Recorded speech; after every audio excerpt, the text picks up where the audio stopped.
ઊંઝા એપીએમસીની ચૂંટણીનું મતદાન ચાલુ છે। અત્યાર સુધી શાંતિપૂર્ણ માહોલમાં મતદાન થઈ રહ્યું છે। વેપારી વિભાગના 565 મતદારોએ મતદાન કર્યું।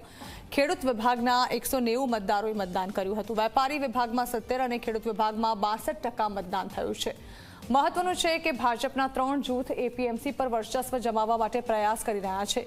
એપીએમસીની ચૂંટણી સમરસ કરાવવાનો પ્રયાસ થયો હતો, જે સફળ ન થતા મતદાન થઈ રહ્યું છે। નારાજગી અને રિસામણા મનામણાના દોરની વચ્ચે કયા જૂથનો દબદબો રહેશે તેના પર સૌની નજર છે।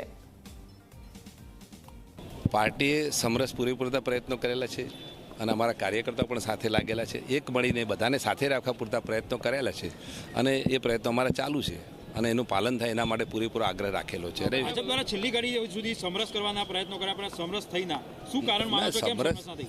ઘણા નાના મોટા પ્રશ્નો હોઈ શકે છે, પણ આ પાર્ટીએ પૂરેપૂરા, અમારા મોવડી મંડળે પૂરેપૂરા પ્રયત્નો કરેલા છે અને હંમેશ પ્રયાસો તો કરવા જ જોઈએ ને। તમે પ્રયાસ કર્યા વગર ઘેર બેસીને શું કરવા? પ્રયત્ન કરીએ તો કંઈક પરિણામ મળે, હંમેશા આશાવાદ તો રહેવું જ જોઈએ।